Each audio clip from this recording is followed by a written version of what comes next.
Hola, ¿qué tal? En el presente video les muestro el trabajo que he realizado para la actividad denominada el periodo sofista y el Sócrates filosófico. Luego de haber leído el diálogo Apología de Sócrates y a Giovanni Reale, he realizado esta presentación en video con la finalidad de exponer de manera muy breve lo que se me ha requerido de la presente actividad denominada el periodo sofista y el Sócrates filosófico de la clase de Historia de la Filosofía Griega. Comenzaré hablando del sofismo. En Atenas, a finales del siglo V a.C., las posibilidades de la filosofía de la naturaleza proveniente de 2 siglos antes, desde los presocráticos, estaban casi exhaustas.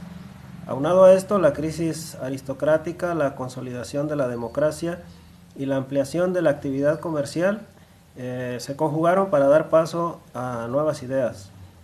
Asimismo, estaba en decadencia el arete, que era un conjunto de valores tradicionales que se presentaba o que se pensaba eran el origen de la virtud innata, que no era adquirida, sino que se nacía con ella, siempre y cuando obviamente fueras un aristócrata.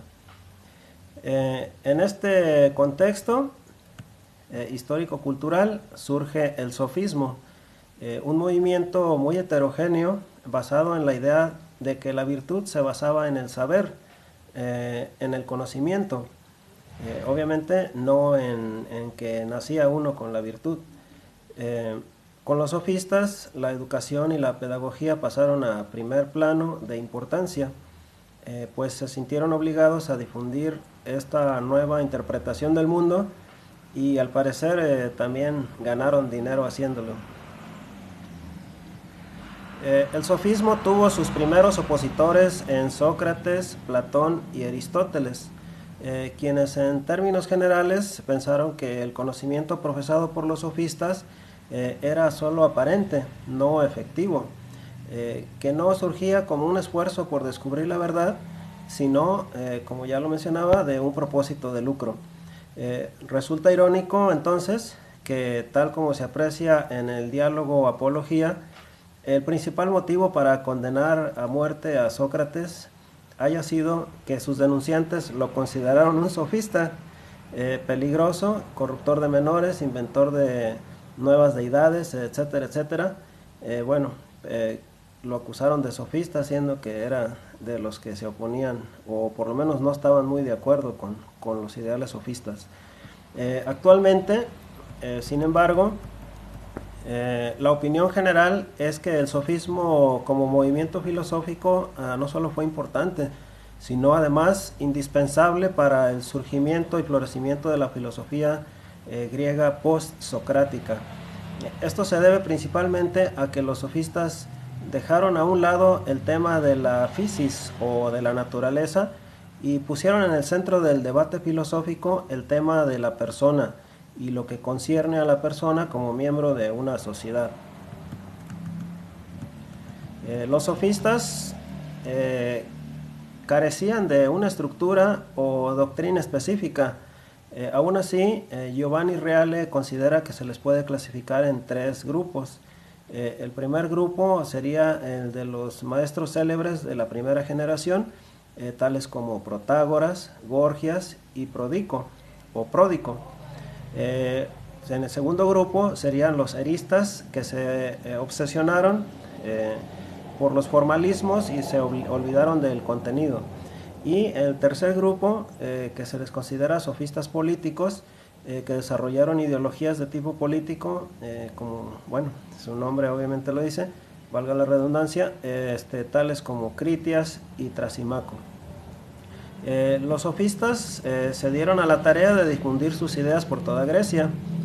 Se consideraban ciudadanos griegos, por lo que en este sentido excedieron a Platón, quien pensaba que la ciudad-estado era el modelo ideal de sociedad.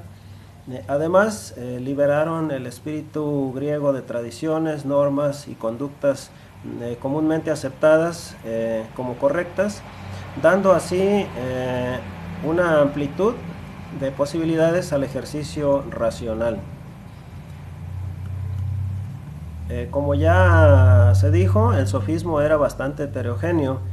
Protágoras, por ejemplo, y del cual aquí presento una imagen de Protágoras.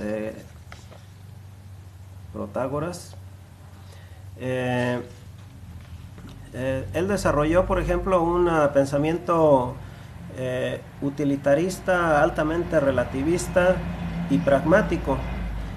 Por su parte, Gorgias, quien aquí igual presento una imagen de él, Gorgias desarrolló una retórica tipo nihilista que negaba la existencia del ser.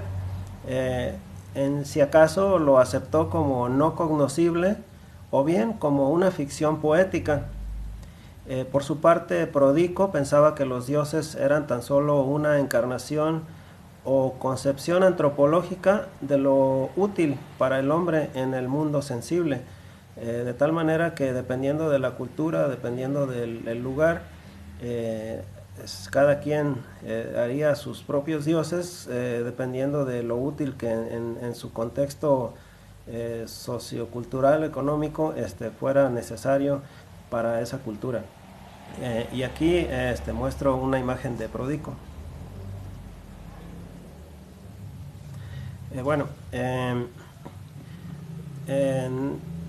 También hubo sofistas de corte más bien naturalista, tal es el caso de Hipias y Artifonte, quienes desarrollaron conceptos tales como las leyes de la naturaleza, entre otros. En el ámbito político, Critias denunció que los poderosos inventaron a los dioses para legitimar su poder y sus leyes, dándole así un toque de divinidad que no debería ser cuestionado por el hecho de ser divino. Suena algo contemporáneo esto. Y por su parte, Trasimaco opinó que lo justo es la ventaja que tiene el más poderoso, por lo que advocaba la dominación por la fuerza. Algo así como decir, el que tiene poder tiene la razón. Paso ahora a mencionar a Sócrates, y ya es básicamente el resto de la presentación. Antes de eso, primero muestro a Critias, una imagen que al parecer era Critias, y aquí presento a Trasimaco. Y paso ahora entonces a hablar de Sócrates. Sócrates de Atenas. A Sócrates se le considera el fundador de la filosofía moral occidental. Nació en Atenas en el año 470 aproximadamente. No fundó ninguna escuela, sino que predicaba sus ideas en lugares públicos, actividad que le ganó tanto admiradores como enemigos. Reale distingue dos fases en la vida de Sócrates. La primera hasta los 50 años, en el que convive y es incluso influenciado, e incluso se atiende asuntos o ideas de los presocráticos y algunos de aspecto del sofismo. La segunda, ya en su vejez, en que desarrolla su propio estilo, su propio método filosófico, del cual hablaré posteriormente. Dado que ha resultado muy difícil determinar con precisión las ideas filosóficas de Sócrates, se ha optado por analizar el desarrollo de la filosofía griega desde un punto de vista de el antes y el después de Sócrates, con lo cual se han hecho deducciones de las diferencias y por lo tanto la posible influencia que tuvo Sócrates en el desarrollo del pensamiento griego. Ya en su vejez, Sócrates se abocó a la problemática del hombre, al igual que los sofistas, pero con la notable diferencia que lo hizo de manera más profunda y sistematizada. Buscó la esencia, la naturaleza y la realidad última del hombre, concluyendo que es el alma y sus propiedades lo que distingue al hombre de las demás cosas y de los animales.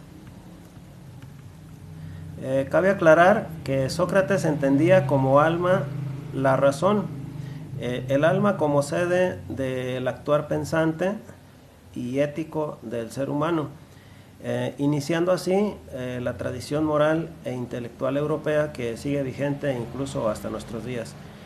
Antes de Sócrates, los griegos consideraban que la virtud estaba presente en las cosas y en los animales, lo que hoy podríamos llamar como sus capacidades. Dichas capacidades eran así por ser aceptables por experiencia, por costumbre o incluso hasta por consenso. Igualmente pensaban que la felicidad era ocasionada por una especie de diablillo de la buena suerte que concedía abundancia de placeres y bienes materiales. Sócrates, en cambio, consideró que el alma tiene como esencia ser buena y perfecta, que es el sustento de la conciencia y el conocimiento, opuesta a los vicios, a la ignorancia y al mal. Concluyó que el valor o la virtud no está en las cosas mismas o en los conceptos, sino que dicho valor o virtud se adquiere al utilizarlos conforme lo exige el alma, el conocimiento y la razón. Para esto es necesario conducirse con orden y armonía interior. Decía, por tanto, que algo bueno puede llegar a convertirse en algo malo si no se le utiliza correctamente. Para hacer lo correcto, Sócrates aceptó la existencia de una voz divina interior, lo que hoy podríamos llamar como la voz de la conciencia, que no deja a la persona hacer maldades, o por lo menos que si lo hace pues tiene un cargo de conciencia. Cabe aclarar que esta voz para Sócrates no es en sí la fuente del conocimiento y la razón, mucho menos del alma. Pensaba que esta debía su existencia al logos o a su ser esencial, en este caso el ser del alma, más que a una revelación divina. Mientras que los sofistas evocaban el utilitarismo relativista e incluso el derecho del más fuerte, Sócrates habló de autodominio, de controlarse uno mismo contra las pasiones y los impulsos naturales no racionales. A este autodominio lo consideró un tipo de libertad del hombre, ya que lo consideró una tipo de libertad del hombre, ya que así el hombre no se ve determinado por cosas o situaciones externas, ni siquiera internas, carentes de racionalidad. Sócrates concluyó que vale la pena ser virtuoso, porque la virtud se premia a sí misma. El hombre entonces construye su propia felicidad o en cambio también su propia desgracia.